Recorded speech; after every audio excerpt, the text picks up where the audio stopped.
बारामतीमधल्या राष्ट्रवादी भवन इथे जय पवार यांच्या उपस्थितीमध्ये जनता दरबाराचं आयोजन करण्यात आलं।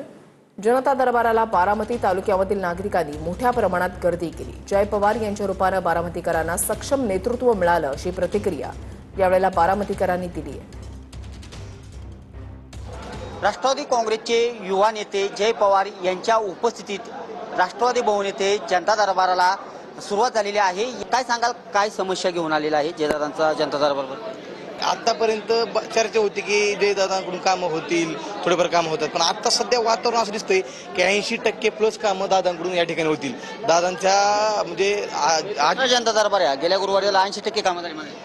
गेल्या गुरुवारी 80% कामं झाली। काही काहींना एक आठवड्याभरात नंतर सुव्यवसायिकांचे वहिनींच्या सुव्यवसायिकांचे दादांचे सुव्यवसायिकांचे फोन देखील आले की तुमचं एक काम होतं, झालं, इथं भेटा तिथं भेटा। आणि ह्यावेळेस पण या मोठ्या प्रमाणात असं फोन येतील, मोठ्या प्रमाणात सगळ्यांची कामं होतील याचा आम्हाला इथं आढावा दिसतो। त्याप्रमाणे दादा जागेवरती निर्णय घ्यायचे, तिथल्या तिथं फोन लावायचे अधिकाऱ्यांना, त्या पद्धतीने जयदादांचं आता काम चालू आहे। कॅमेरा पर्सन विकी सह मी दीपक कापडे, TV9 मराठी।